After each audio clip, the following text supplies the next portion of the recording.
by the number 34. Tonight we're going to meet Gina Jones, who won $50,000 playing Powerball. Congratulations, Gina. Now for the rest of those numbers, we've got 46, 67, rounding it out with 66. Your Powerball number tonight, good luck, Emma, is 14, and your Power Play multiplier is 2.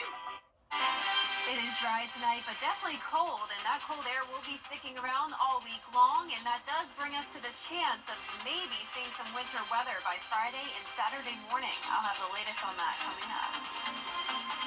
Right now on News Channel 6 at 11, it's been 2 decades since the tragic train wreck in Graniteville. How the accident has shaped the town as we know it. Also ahead, construction continues on Broad Street. What you need to know before the next phase begins. Your news at 11 starts now. Live from Television Park, this is WJBF News Channel 6 at 11. Good evening, everyone. You're watching your news at 11. I'm Graham Lee. Thank you so much for joining us. Coverage you can count on begins as it's now been 20 years since the Graniteville train crash. Aiken Bureau Chief Sean Cabbage-Stock has more on how the community is growing. It was 2:39 exactly on the clock. Big screeching, bam, boom, vibration, didn't know what it was. Robert Wise was in his home just yards away on January 6, 2005, when a Norfolk Southern train derailed, hitting a parked train near the Avondale Mills plant. Went outside, within 30 seconds or a minute, my neighbors had a scanner, and they were hearing the call to evacuate. Freight cars and gas tankers spilled, releasing chlorine gas. More than 5,000 people were evacuated, and at least 9 people died. 2 weeks later, there was police from everywhere providing security for us. There were still first responders running around doing what they could do. We came back and we've rebuilt, and we pride ourselves on being resilient. Years later, the area is bouncing back. Rolls-Royce, Bridgestone, and Meta are expanding here. Better World Studios is turning Hickman Hall into a creative hub. And they're having events, looks like about 3 times a year now. And they're selling off some of this art. They're letting people know what they are and who they are. The Graniteville Mill and the Lavelle McCampbell School could be converted into housing. This week, so many houses at Sage Creek. I said, where do y'all work? They said, everywhere. We're in the Army, we're in cybersecurity, we're in medical. So we've got more people coming here than we ever thought we'd have, for sure. People who live in Graniteville are hoping incorporation will be a part of their future. Meanwhile, a cross at the crash site and a memorial for those killed serves as reminders of the past and hopes for the future. Just my little way of saying, hey, we haven't forgot you, and we think about you not just once a year, but we think about y'all very often. In Graniteville, I'm Aiken Bureau Chief Sean Cabbage-Stock, WJBF News Channel 6. And new tonight, 2 teens are dead after a crash in McDuffie County. The crash happened this morning in a northbound lane of the 4400 block of Highway 17. The teens have been identified as 16-year-old Zymia Bonds and 16-year-old Deneja Granberry, where they were the passengers in that vehicle. The condition of the driver is unknown, and both are from Athens. Georgia State Patrol is investigating. This also just into our newsroom. 1 person has been shot following a shooting incident in Augusta. The Richmond County Sheriff's Office says 1 male was shot at least 1 time on Springhouse Lane. The victim has been transported to the hospital where he's getting treatment for his injuries. We'll be sure to keep you updated on the investigation. Well, starting tomorrow, downtown Augusta will see some new construction near Broad Street. Construction will begin on between 13th and 15th Streets. Both sides of Broad will go from 2 lanes to 1 lane in that area. If you're someone who lives and or works in this area, you'll still be able to access surrounding areas, but city officials do want you to be aware of traffic delays. Those who work there say they have the plan should delays make major impacts. We're kind of used to the the construction that's been going on. It's been going on a while. A lot of our repeat customers know that we have a back door to the building, so when you can't get in the front of the building, they usually come to the back, but a lot of people don't know that. So when there is construction, we would like people to know that you can come to the back of the building on Ellis Street, back driveway back there, pull into the back door. You can't expect these delays for the next several months, so if you work or live in this area, plan for your extra time in your daily travels. Augusta has been picking up storm debris for 3 months, but dozens of residents are still waiting on the first trucks. Large debris piles still line many streets from the damage caused by Helene back in September. Augusta Commissioner Wayne Guilfoyle taking to social media asking residents what streets have not had their first pickup yet. He received almost 200 responses. Oh, absolutely. And I had 16 people share it, and so I got to find it. That's what I was doing this morning, is writing down all the roads that has not had the first pass. And it actually helps out Sarah's that's here in town picking up debris, because they don't know our local community. The Augusta debris manager says pickup is still underway and expects for the first pass for all residents should be completed before the end of January. It is time now for our first check of the weather. Chief Meteorologist Jenna Petracci is standing by. Jenna, chilly forecast, chilly temperatures you're looking at. Yeah, no other way to say it, Graham. It is just plain cold out there, and it will stay that way even into the third week of January, so I'm not expecting a warm-up anytime soon. Right now on our Terry Lambert Hyundai Skyview cam in Swainsboro, the winds have settled down, but you can still see our flag blowing back and forth there in downtown. The wind advisory, though, actually looks like it has just expired. So originally, this was set to expire at 7 p.m., then they extended it until 7 a.m., and then I guess they now just said never mind and decided to cancel it again. And I'm not surprised by that choice. The winds are definitely much lighter, as I mentioned. We're only seeing winds up to around 11 miles per hour sustained, and the gusts are up to around 30 in some places, 33 there in Crawfordville, 32 in Sparta. So definitely our western counties that were once included under that advisory, still seeing some higher gusts, but once we head into midnight, those gusts will be dipping down to under 25 miles per hour. Now, we had an interesting setup today weather-wise. Our high temperature of 61 happened early this morning, and then after the rain came through, the temperatures cooled down pretty quickly. So we were in the 40s before the sun even went down, and right now we're sitting in the 30s. 32 in Thompson, 36 in Barnwell, Bamberg at 37, 34 in Swainsboro, Augusta at 35, 32 in Sparta, and 34 in Waynesboro. So either right at freezing or slightly above it, but the wind chill is well below freezing, as cold as 23 as your feels like temperature in Lincolnton, Washington, Crawfordville, 22 in Sparta, and once again, that's because the winds are the highest out in that direction. And the temperature change map is showing places anywhere from around 8 to 17 degrees colder than this time yesterday. So still some cloud cover here on the backside of that cold front. Snow showers up to the north of us, but a lot of dry air is moving in, and that is helping to clear our skies, and there will be no chance of winter weather tonight, but just that high chance of a harsh wind chill going down to around 22 in Augusta by 5 a.m., and some of those northwestern counties could be feeling like the upper teens tomorrow morning. So bundle up and buckle up, because we are on the temperature roller coaster, going from those highs in the 60s today to the 40s on Tuesday. I'll have a look at your temperatures over the next 10 days to come, along with that chance of winter weather, so stay with us for that. But back to you, Graham. All right, Jenna, thank you. And just like Jenna was talking about with those dropping temperatures, the Salvation Army is preparing to help more people in need. The shelter on Park Avenue in Aiken is at capacity, but they've brought in extra beds. During the day, if temperatures drop below 40 degrees, they'll open their doors as a warming shelter. They'll offer soup and other resources to help people get back on their feet. In Richmond County, the overnight warming shelters include the Augusta Rescue Mission, Garden City Rescue Mission, and the Salvation Army Center of Hope. In Grovetown, Liberty Park will also serve as a warming center, open during normal business hours. We continue now with the latest on the situation with the Wagner Fire Department. Tonight, City Council holding a second reading on the contract between the fire department and the town. Take a look. The Wagner Fire Department is now a step closer to becoming its own entity. City Council voting unanimously to adopt the ordinance that would separate the town from the fire department.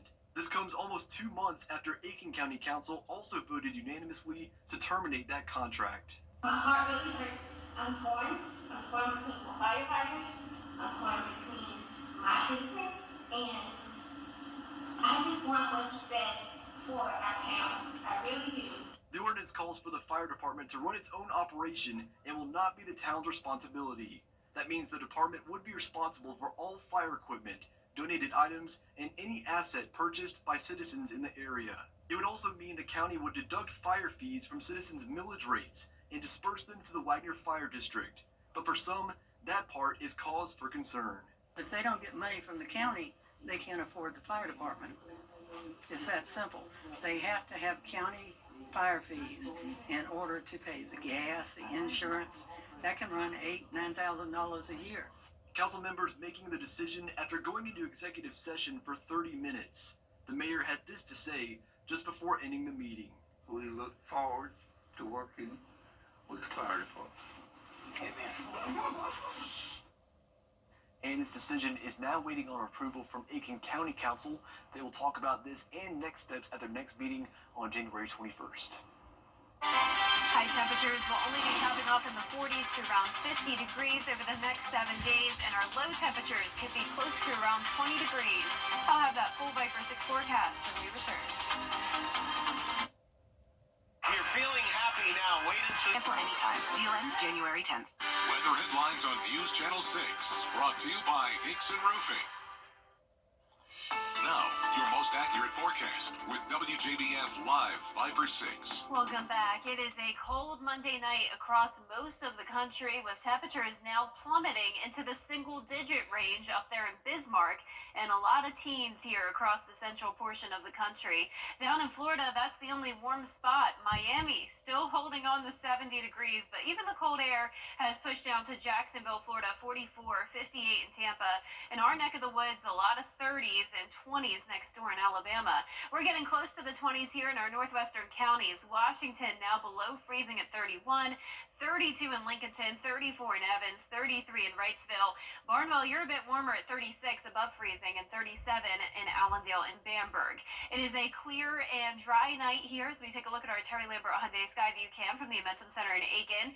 Sitting at 35 degrees in Augusta with a northwest wind of 11 miles per hour, dew point of 25, so we have a lot of dry air in place, which will limit any winter weather from happening tonight. Our main story is still the wind. Gusts are up to 30 miles per hour in some places, especially on the Georgia side of the CSRA. Currently up to 33 miles per hour in Crawfordville.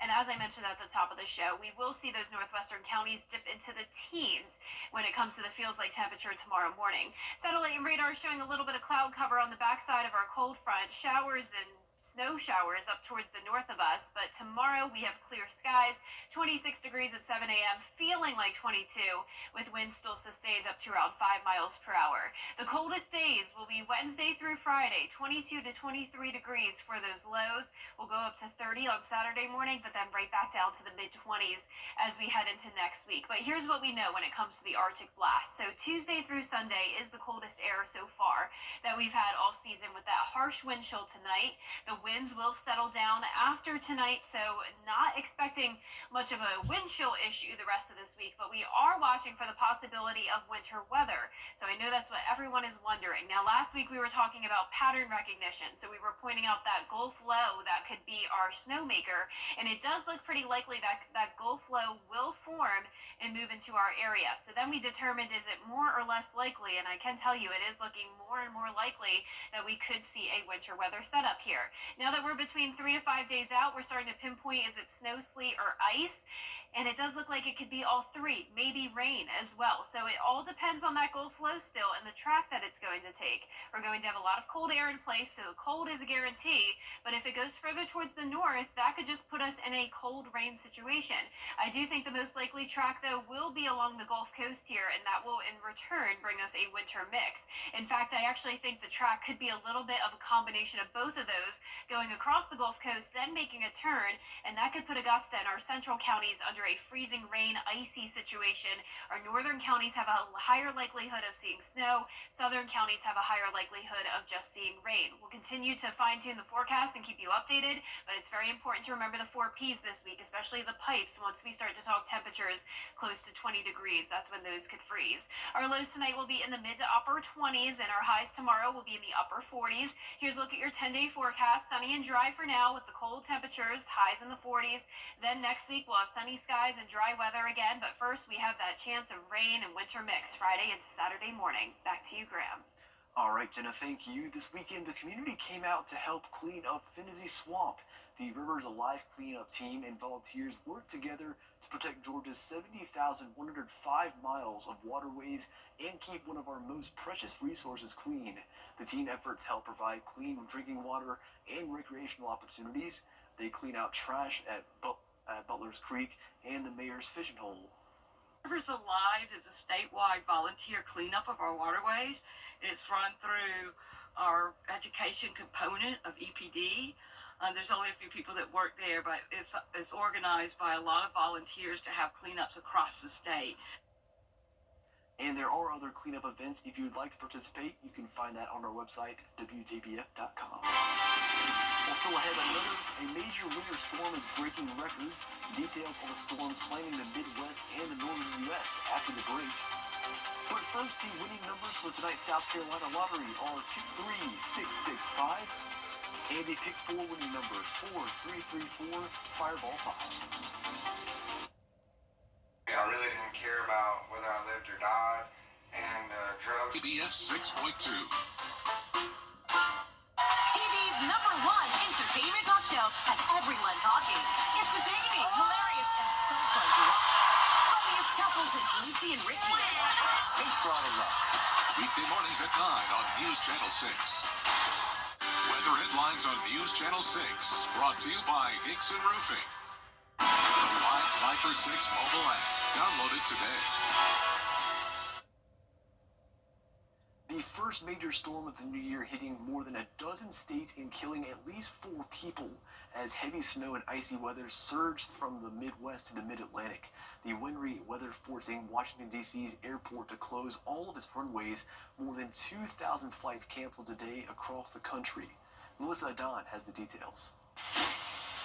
Blizzard conditions blanketing much of the country, northern Alabama to southern New Jersey on alert for ice and snow. The nation's capital under winter storm warnings, with some parts expecting a foot of snow. Reagan National Airport shutting down all of its runways through tomorrow morning as crews work to remove snow and prevent ice buildup. Across the country, over 2,000 flights have been canceled. Maryland's governor declaring a state of emergency, warning people to avoid travel. Please stay off the roads.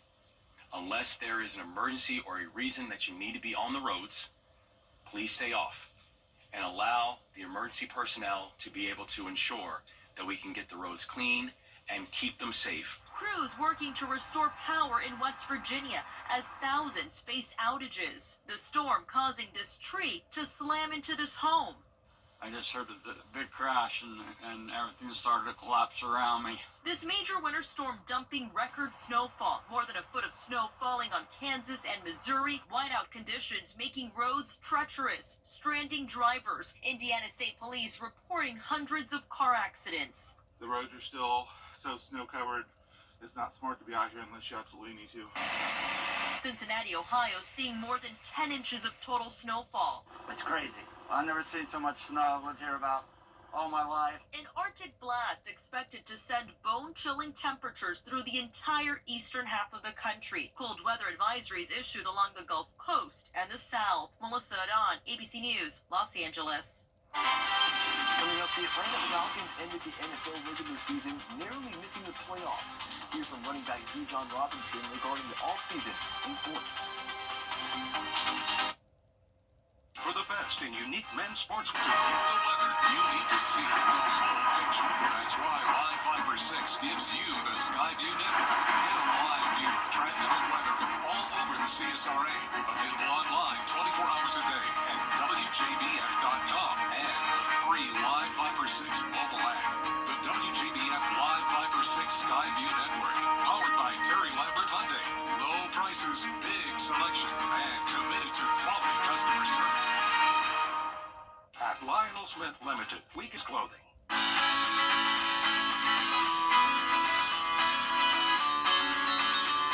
Follow News Channel 6 on Instagram. Now, WJBF sports coverage you can count on. It's officially the off-season for the Georgia Bulldogs, and they're adding new offensive weapons from the transfer portal, including wide receiver Zachariah Branch. Branch will be joining the Georgia Bulldogs for the upcoming 2025 football season. The Las Vegas native is a 4-star prospect as a transfer, and in 2 seasons at USC, he had 823 receiving yards and 3 touchdowns. He also averaged 14 yards per punt return and 18 yards per kick return. Branch says he chose Georgia because of the special culture, the great coaching staff, and brotherhood within the program. Speaking of, he'll be joining the team with his brother Zion. a safety who played in all 12 games for USC as a redshirt sophomore. He recorded 19 tackles, 3 pass breakups, and 1 sack. In other football news, Clemson head coach Dabo Swinney announced a defensive coordinator coaching change. The Tigers finished out the season ranked 69th among FBS schools in total defense. DC Wes Goodwin will not return to Clemson's coaching staff next season. Goodwin has been a part of the program for 13 of the past 16 years. Coach Swinney says he'll immediately start the interview process and are hoping to name a new DC coach by the end of the month. An up and down season for the Atlanta Falcons came to a close on Sunday, who just narrowly missed the playoffs. The Falcons started out the season 6-3, but then finished out the back half of the season 2-6. In the last 3 games of the year, they benched quarterback Kirk Cousins, who they paid $180 million in the offseason. The Falcons turned to the rookie Michael Penix Jr., who went 1-2 as a starter. We have to attack the offseason the right way and understand that, what we have to do is not for, the regular season type of time that we want to go all the way. So, but it all starts with, attacking every day the right way. But yeah, man, it was definitely hard to lose that last game. The inaugural 2025 Augusta Athletics Hall of Fame will be inducted on February 21st. The ceremony will celebrate the achievements of those who've made a lasting impact at Augusta University. The event is open to the public. Tickets must be bought in advance, though. $75 for adults, $45 for kids aged 6 to 17 years old. The deadline for tickets is February 4th. That'll do it for sports. We'll be back.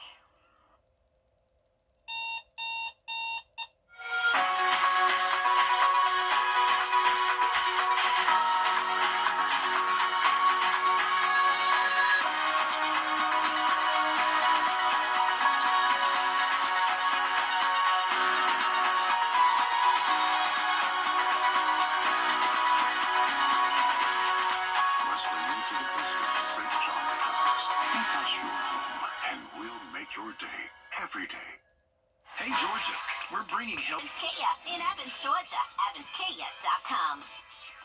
It's the January clearance event at Weinberger's, and we're saying goodbye to our top quality sofas and sectionals. I'm gonna miss you so much. Tables and chairs. See you later. Wing chairs and buffet tables. Sayonara. Top quality brands. Nice knowing ya. Accessories and more. Gone. Everything must go. Tons of in-stock merchandise ready for immediate delivery. Can you really get all this at prices better than the internet? Yes, you can. Here's a final check of our 10-day forecast. Sunny and dry for now with cold temperatures down to 22 starting on Wednesday morning. And then once again Friday, that's when we'll be watching for rain, and also the winter mix could continue into Saturday morning. All right, if quitting social media is your New Year's resolution, you might as well get paid for it. The website reviews.org is launching a sign out of social challenge. They're offering $3,000 to one person who signs out of all of their social media apps for 30 days. Reviews.org is accepting applications until the end of the month, and they'll pick the winning applicant in February. I'll tell you what, hard challenge. Would you guys be up for it? See, I don't think it would be responsible for me to do it because my weather posts on Facebook are pretty important when it comes to the winter weather. People need to know about this cold weather you're talking about. Yes. I do agree with that. So for the sake of my job and caring about sharing weather information, no. But if it wasn't for that, yes. Yeah. Well, that's our report for now. Thank you for watching, and be sure to join us for Good Morning Augusta tomorrow morning. Have a good night.